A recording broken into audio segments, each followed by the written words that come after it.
Bismillahirrahmanirrahim.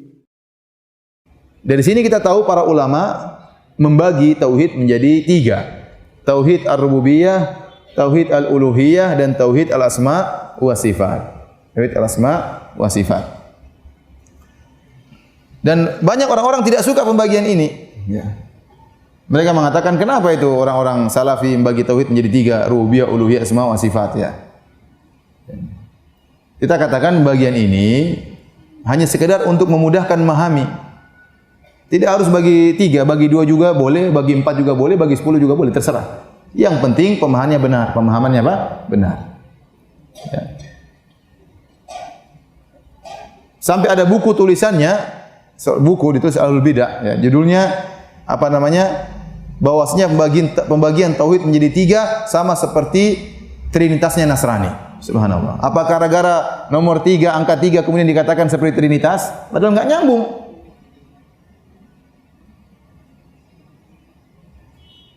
Padahal kita dapati Ahlul Bid'ah juga membagi tauhid menjadi tiga. Orang-orang sufi membagi tauhid menjadi tiga. Mereka mengatakan tauhid ada tiga. Pertama, tauhid al-ammah, tauhidnya orang umum. Tauhid yang kedua, tauhidul khassah, tauhidnya orang-orang khusus. Yang ketiga, tauhid khassatil khassah, tauhidnya orang-orang super khusus. Tiga juga sama.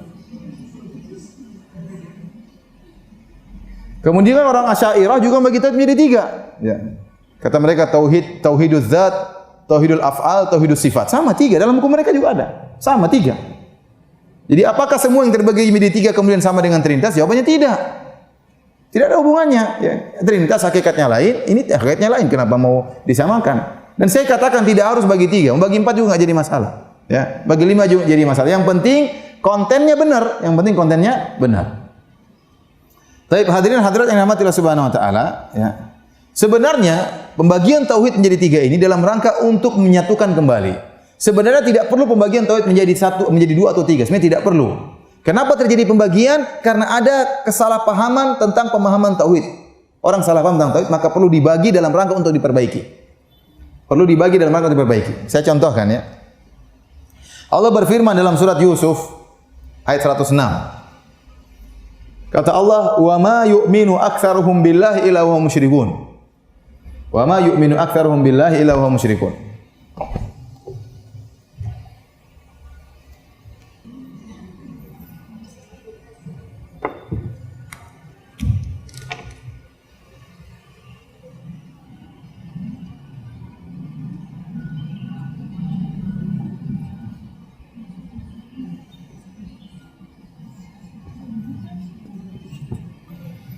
Kata Allah, "Wa ma yu'minu aktsaruhum billahi illa wa hum musyrikun." Ini surat berapa? Yusuf surat 12 ayat berapa? Ayat 106.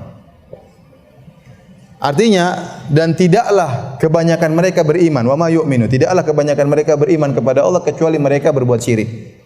Dalam ayat ini Allah menggabungkan antara iman dengan syirik. Ada iman, ada syirik. Nah, kok bisa digabungkan ada iman dan syirik? Iman ini maksudnya tauhid. Ini al-iman sama dengan apa? Tauhid. Ini adalah kesyirikan. Nah, bagaimana digabungkan antara tauhid dengan apa? Kesyirikan. Maka silakan buka buku tafsir tentang ayat ini. Seluruh buku tafsir, Tafsir Ibnu Jarir, Tafsir Ibnu Katsir, Tafsir Al-Baghawi, seluruhnya akan dijelaskan iman mereka kepada Allah maksudnya apa? Adalah mereka kalau ditanya, wala in sa'altahum man khalaqas samawati wal ardh la yaquluna Allah. Kalau mereka ditanya siapa ciptakan langit dan bumi, kata mereka siapa? Allah. Kesyirikan mereka beribadah kepada selain Allah. Dari sini kita tahu, ya, ada khalal, ada kesalahan mereka dalam masalah tauhid. Ada satu sisi tauhid yang mereka benar, ada satu sisi tauhid yang mereka salah. Sisi tauhid yang mereka benar yaitu meyakini Allah Maha Pencipta. Sisi tauhid yang mereka salah yaitu mereka menyembah kepada selain Allah Subhanahu wa taala. Tatkala timbul kesalahan seperti ini, maka perlu kita meneliti mana sisi benarnya, mana sisi salahnya. Paham? Kok digabungkan antara tauhid dengan apa? Dengan kesyirikan. Nah, iman mereka yang benar di sisi mananya? ternyata iman mereka yang benar dalam sisi tauhid apa? Rububiyah. Yaitu meyakini bahwasanya Allah Maha Pencipta, hanya Allah yang menciptakan, Allah memberi rezeki. Dan ternyata kesalahan mereka dalam berkaitan dengan masalah tauhid apa? Uluhiyah. Jadi maksud saya, pembagian ini muncul dengan sendirinya. Karena ada penyimpangan di kalangan masyarakat yang mereka benar dari satu sisi, salah dari satu sisi, ya. Seandainya mereka tidak punya kesalahan, tidak perlu pembagian. Paham? Paham atau tidak? Seandainya mereka benar dua-duanya, mereka meyakini Allah Maha Pencipta dan mereka kemudian tidak menyembah kecuali hanya kepada Allah, maka tidak perlu pembagian tauhid. Namun kita kenapa bagi? Karena ada penyimpangan untuk menjelaskan mana sisi yang benar dan mana sisi yang salah. Ternyata sisi yang benar mereka meyakini Allah Maha Pencipta sudah benar.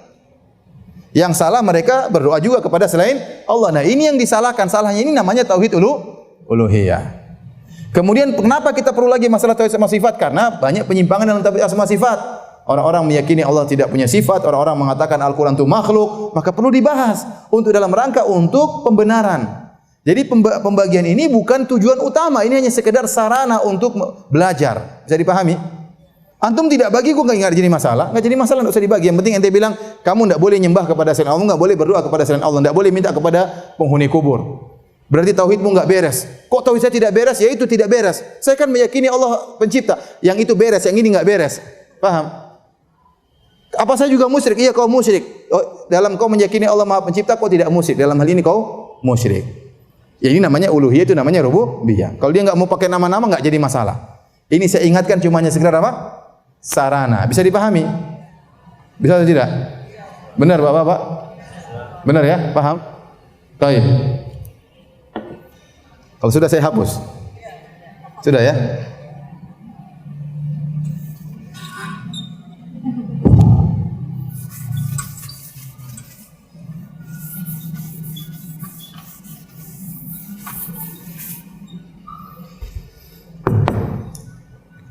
Sekarang saya akan bahas tentang pembagian tauhid, ya. Jadi ingat ya, pembagian tauhid itu dalam rangka untuk menyatukan tauhid. Kenapa perlu dibagi? Karena ada penyimpangan. Maka perlu dikenal mana titik yang benar dan mana titik yang salah. Itu tujuannya, bukan untuk bagi-bagi, enggak. Ya. Ya, tauhid menjadi tiga, aqsamu tauhid. Aqsamu tauhid. Pembagian tauhid menjadi tiga. Ada yang bagi dua, ada yang bagi apa? Dua. Tidak jadi masalah. Yang penting tujuannya benar. Ada yang mengatakan tauhid ilm wal ma'rifah. Kemudian tauhidul amal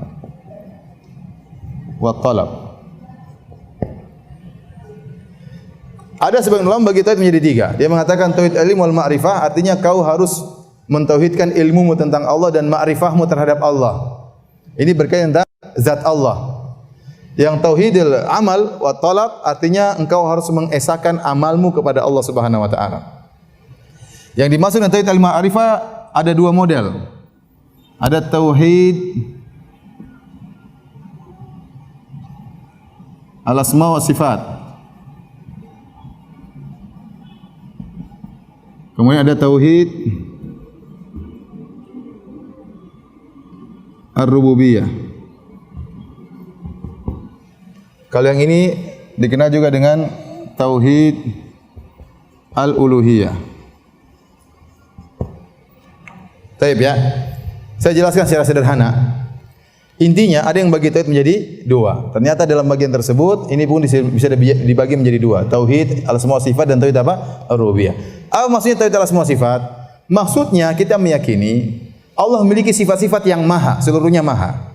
Tidak ada yang menyamai Allah dalam kemahaannya, dalam sifat-sifatnya. Contohnya, Allah maha ilmu. Manusia punya ilmu, tapi ilmunya tidak sama dengan ilmunya Allah. Allah maha melihat. Manusia punya penglihatan, tapi terbatas. Allah maha mendengar. Paham? Semua sifat-sifat Allah maha. Allah punya wajah. Wajah Allah sangat indah. Bahkan dia adalah nikmat yang terindah di surga kelak. Melihat wajah Allah. Lilladzina ahsanul husna wa ziyadah. Kata Allah bagi orang-orang yang berbuat kebaikan, dapat surga dan ada tambahan. Tambahan tersebut adalah kelezatan melihat wajah Allah. Seluruh sifat Allah adalah maha. Barang siapa yang meyakini ada yang menyamai sifat-sifat Allah, maka dia musyrik. Paham? Itu namanya nama-nama dan sifat-sifat Allah Subhanahu wa taala memiliki kemahaan. Tidak ada yang menyamainya. Itu namanya tauhid al-asma wa sifat. Secara sederhana ini, secara sederhana. Makanya dikatakan kenapa orang percaya dukun itu orang musyrik, karena kita menyamakan dukun sama dengan Allah. Hanya yang tahu ilmu gaib hanya Allah, kemudian kita bilang dukun juga tahu. Berarti musyrik. Berarti kemahaan ilmu Allah disekutui oleh ilmunya dukun. Allah mengatakan hanya Allah yang tahu ilmu gaib, qul la ya'lamu man fil ardi man fis sama'i wal ardil ghaiba illa Allah. Tidak ada yang mengatakan, tidak ada yang mengetahui yang gaib di langit dan di bumi kecuali Allah. Ya, kemudian ada yang mengatakan dukun tahu. Maka percaya kepada dukun merupakan apa? Kesyirikan, karena menyamakan Allah dengan siapa? Dengan dukun. Sama seperti seorang misalnya dia akan tenggelam di laut Madura. Kemudian dia berdoa, dia berteriak, "Ya Abdul Qadir Jailani, aghithni, wahai Abdul Qadir Jailani, tolonglah aku." Ini mengandung banyak kesyirikan dalam dirinya. Di antaranya dia meyakini Abdul Qadir Jailani yang sudah meninggal, yang mungkin dikubur di Irak atau di Jazirah Arab, ya, Maha mengetahui dan Maha mendengar. Buktinya waktu dia sedang celaka di Laut Madura. Laut Madura ada atau tidak? Ada ya?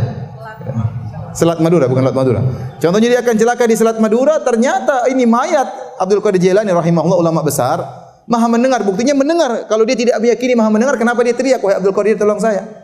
Berarti Abdul Qadir Jailani Maha mendengar, kapan saja siap mendengar, dan Maha mengetahui kapan saja tahu kondisinya sedang berada di dalam kondisi celaka. Berarti dia menyamakan Allah dalam kemahaannya. Paham? Dan itu syirik. Karena yang Maha mengetahui, Maha mendengar cuma siapa? Allah Subhanahu wa taala. Paham? Baik. Tauhid rububiyah berkaitan dengan 3 perkara. Ada namanya al-khalqu wal mulku wat tadbir. Artinya penciptaan, al-mulku pemilikan, kemudian ini pengaturan. Apa yang dimaksud tauhid rububiyah? Kita meyakini hanya Allah yang Maha Esa dalam penciptaan. Tidak ada yang ikut campur, tidak ada yang ikut nimbrung, ikut cipta. Yang menciptakan cuma siapa? Allah. Kana Allah, dalam hadis kata Rasulullah SAW, kana Allah wa lam yakun syai'un ghairuhu. Dulu Allah sendirian, tidak ada yang bersama Allah. Kemudian Allah menciptakan makhluk. Dulu Allah sendirian, di zaman azali tidak ada bersama Allah. Kemudian Allah ciptakan makhluk. Ya, barang siapa yang meyakini ada pencipta selain Allah, maka dia musyrik, tidak bertauhid rububiyah. Paham? Sebenarnya meyakini bahwasanya Tuhan itu ada 2, Tuhan kebaikan, Tuhan kejahatan. Ya. Ini tidak benar. Ada Tuhan terang, Tuhan gelap, ya. Tidak benar, ya. Ini syirik. Kemudian karena hanya Allah yang menciptakan, maka kita meyakini Allah juga yang memiliki. Semua di alam semesta ini milik Allah, tidak ada yang ikut serta dalam pemilikan. Kalaupun ada pemilikan hanya semu, ya. Dia mungkin akan meninggal dunia sebelum hartanya tersebut, ya. Seperti kita memiliki barang-barang, tapi kita semua kita meninggal, barang kita akan diwariskan kepada orang lain. Pemilik sungguhnya hanyalah Allah Subhanahu wa taala. Makanya Allah mengatakan, "Walladzina tad'una min dunihi ma yamlikuna min qitmir." Dan orang-orang yang mereka sembah selain Allah tidak memiliki qitmir. Qitmir itu apa? Yaitu lapisan yang ada di biji. Kalau kita makan korma, kita ambil bijinya tersebut adalah lapisan seperti selaput ari. Tipis, itu namanya kitmir. Kata Allah, itu mereka tidak, ini punya saya, kata Allah. Mereka tidak punya ini. Ya, karena yang ciptakan siapa? Allah. Siapa yang ciptakan? Siapa yang bisa ciptakan korma, biji korma? Siapa yang ciptakan? Allah yang ciptakan korma, Allah yang ciptakan bijinya korma, yang ciptakan selaput arinya juga Allah Subhanahu wa taala. Maka semuanya hanya milik Allah Subhanahu wa taala, ya. Labbaik Allahumma labbaik, labbaik la syarika laka labbaik innal hamda wa ni'mata laka wal mulk. Ya Allah, tidak ada syarikat bagimu, sungguhnya pujian hanya untukmu. Ya, kemudian nikmat hanyalah darimu dan kerajaan hanyalah milikmu. Kalimat tauhid waktu kita bertalbiyah. Paham? Kemudian yang ketiga pengaturan. Pengaturan yudabbirul amr. Allah mengatur segala urusan. Allah mengatur dengan caranya. Allah ciptakan malaikat untuk ikut mengatur, tapi semua dengan izin Allah Subhanahu wa taala. Maka barang siapa yang meyakini ada yang berhak mengatur bersama Allah, maka dia musyrik. Seperti meyakini bahwasanya pantai selatan diatur oleh Nyi Roro Kidul. Ini enggak benar, ya. Sudah dikasih hak otonomi, ya. Padahal surat mandatnya belum turun. Mengatakan Nyi Roro Kidul mengatur apa? Ini syirik. Meyakini ada jin khusus mengatur gunung tertentu. Syirik juga tidak boleh. Paham? Ini namanya tauhid rububiyah. Dan ini semuanya berkaitan dengan zat Allah. Tauhid al-asma wa sifat berkaitan dengan meyakini tentang kemahaan sifat-sifat Allah, kemahaan nama-nama Allah. Nama-nama Allah itu sangat indah. Walillahil asmaul husna. Allah memiliki nama-nama yang indah. Kenapa? Karena di balik nama tersebut mengandung sifat yang maha indah. Kalau kita katakan Allah Al-Alim, Allah Maha berilmu, memang dia memiliki ilmu yang sangat luar biasa. Ya, kalau manusia ada orang namanya alim tapi dia bahlul kadang-kadang ya. Iya. Ada namanya Abdullah, hamba Allah, tapi kadang-kadang mencuri ya. Misalnya gitu. Jadi manusia tidak jelas. Tapi kalau Allah namanya sangat indah karena mengandung sifat-sifat yang maha tinggi. Kemudian tauhid rububiyah juga berkaitan tentang sifat-sifat Allah. Ini dikenal dengan tauhidu af'alillah.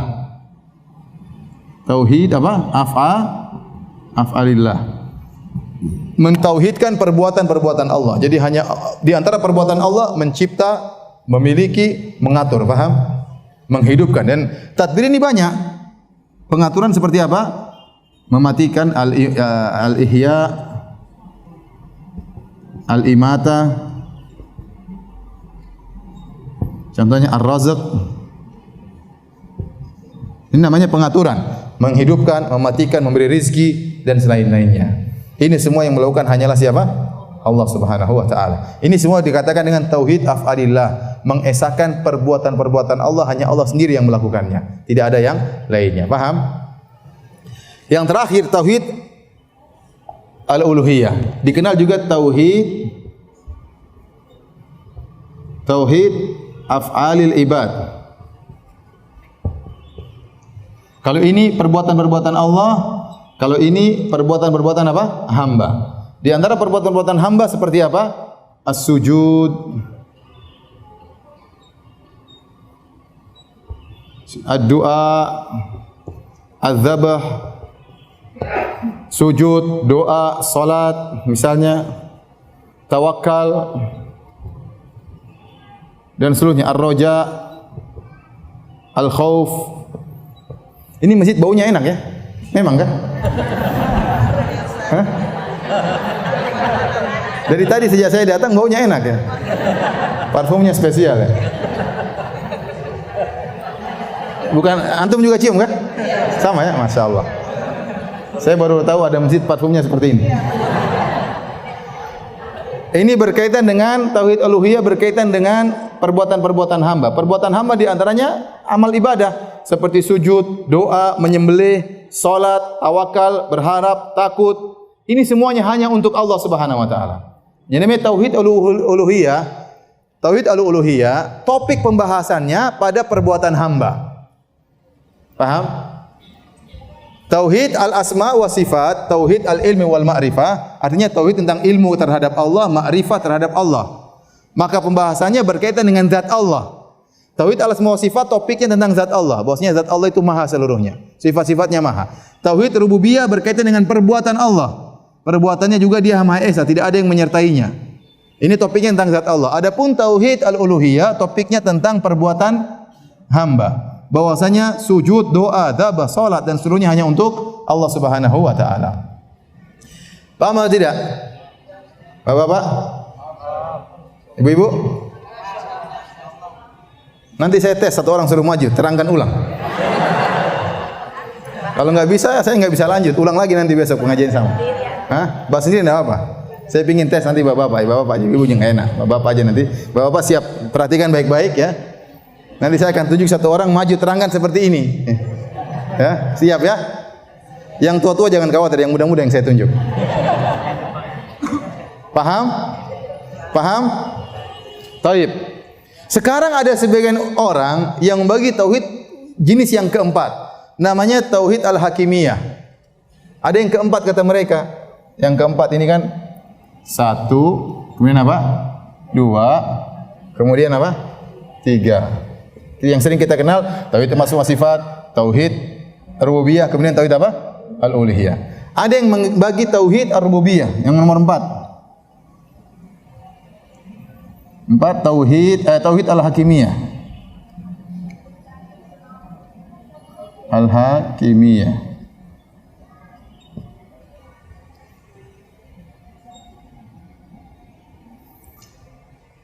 Tauhid al-hakimiyah.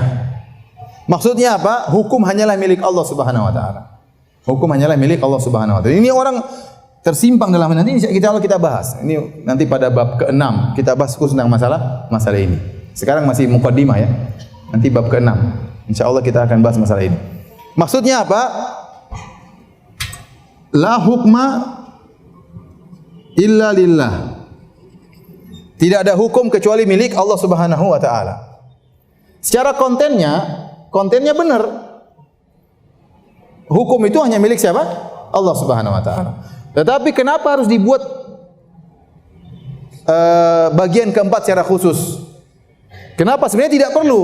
Karena tauhid al-hakimiyah dia bisa masuk dalam tauhid rububiyah dan dia juga bisa masuk dalam tauhid apa? Al-uluhiyah. Kenapa saya katakan bisa dia masuk dalam tauhid rububiyah? Kita bilang karena kita meyakini yang mengatur hanya siapa? Allah, dan yang berhak untuk mengeluarkan hukum hanya siapa? Allah. Maka tauhid al-hakimiyah sebenarnya termasuk dari tauhid apa? Rububiyah. Atau kita bisa masukkan dalam tauhid al-uluhiyah. Kenapa? Karena seorang tidak boleh berhukum dari sisi perbuatan hamba, seorang berhukum harus dengan hukum siapa? Allah. Maka dia masuk dalam tauhid apa? Uluhiyah. Paham Bapak? Saya bilang tadi tauhid al-hakimiyah ini bisa masuk ke rububiyah, bisa masuk ke al-uluhiyah. Kita katakan tadi tauhid rububiyah topiknya adalah tentang perbuatan Allah. Di antara perbuatan Allah yang berhak mengeluarkan hukum cuma siapa? Allah. Maka kalau begitu kita katakan tauhid al-hakimiyah tidak ada hukum kecuali hukum Allah bisa masuk dalam tauhid rububiyah. Tapi kalau kita tinjau dari perbuatan hamba, jadi tauhid al-uluhiyah, karena saya katakan tadi tauhid al-uluhiyah topiknya perbuatan siapa? Hamba. Hamba dituntut untuk tidak berhukum kecuali dengan hukum Allah. Maka ini bisa masuk dalam tauhid al-uluhiyah. Maksudnya seorang hamba harus berhukum dengan hukum Allah. Nah, kalau tauhid al-hakimiyah bisa dimasukkan dalam tauhid rububiyah atau dimasukkan dalam tauhid al-uluhiyah, maka tidak perlu pembagian khusus. Paham? Nah, kenapa kita permasalahkan pembagian khusus ini? Karena ternyata orang-orang yang membagi tauhid secara khusus menjadi tauhid yang nomor 4 ini ada tujuannya dan bahaya. Yaitu dalam rangka mengkafirkan pemerintah, dan ini bahaya. Dalam rangka mengkafirkan pemerintah. Sehingga para ulama tegas tidak perlu pembagian ini. Kenapa? Karena ada masalahnya di sini.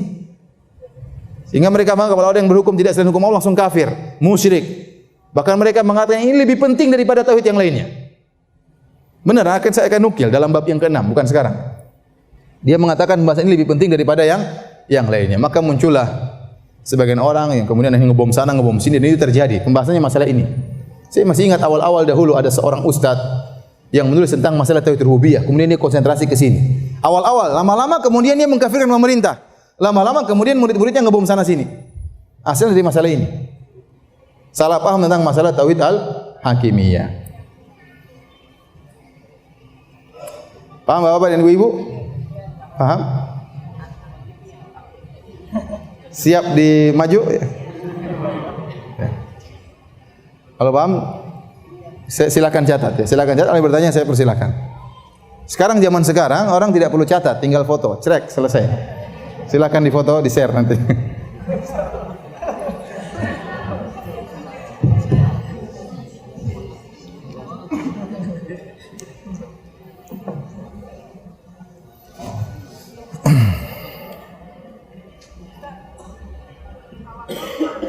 Apa?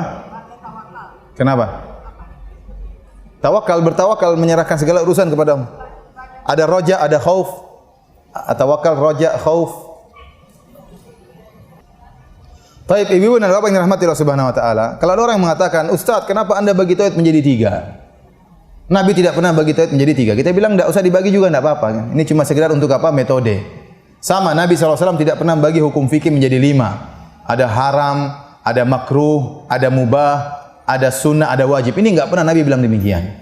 Tapi para ulama meneliti sehingga mereka bisa membagi. Oh, maksudnya begini. Untuk memudahkan saja. Untuk memudahkan. Sama dalam bahasa Arab juga Nabi tidak pernah mengatakan bahasa Arab terjadi menjadi 3. Ada huruf, ada isim kata benda, ada fi'il kata kerja. Enggak ada. Ini sekedar untuk mudah memahami. Ya. Pembagian ini sekedar metode. Tetapi kita sangat yakin. Apakah kita ragu kalau Nabi mengamalkan 3 tauhid ini? Ragu atau tidak? Tidak perlu ragu. Nabi benar-benar mengamalkan 3 tauhid ini. Apakah Nabi berkeyakinan ada pencipta lain selain Allah? Jawabannya tidak. Apakah berarti tauhid rububiyah? Apakah Nabi meyakini ada pengatur lain selain Allah? Jawabannya tidak. Berarti Nabi bertauhid apa? Rububiyah. Saya tidak mau namakan tauhid rububiyah. Terserah ente tidak usah namakan, tapi kita menamakannya tauhid apa? rububiyah. Saya enggak mau dinamakan tersebut. Ya sudah, enggak usah namakan, enggak jadi masalah. Yang penting begitu maksudnya. Paham? Kita sangat yakin Nabi tidak pernah meyakini ada zat lain yang menyamai sifat Allah. Tidak ada. Nabi pasti meyakini hanya Allah yang maha dalam segala hal. Maka itu berarti Nabi bertauhid al-asma wa sifat. Dan kita yakin Nabi tidak pernah berdoa kepada selain Allah. Nabi tidak pernah sujud kepada selain Allah. Dan para sahabat pun demikian. Maka berarti kita meyakini Nabi bertauhid al-uluhiyah. Ya sudah, berarti penerapan tauhid, 3 tauhid ini diterapkan oleh Nabi. Hanya sekadar kita untuk memilah-milah, untuk memudah, untuk paham. Karena ada penyimpangan dalam sebagian sisi. Paham atau tidak? Ya. Baik, saya rasa sampai di sini saja kajian kita pada kesempatan hari ini ya. Mohon maaf kalau kurang dan lebihnya, yang benar datangnya dari Allah Subhanahu wa taala, yang salah dari saya sendiri. Semoga Allah mengampuni kita semua. Subhanakallah bihamdik asyhadu an la ilaha illa anta astaghfiruka wa atubu ilaik. Assalamualaikum warahmatullahi wabarakatuh.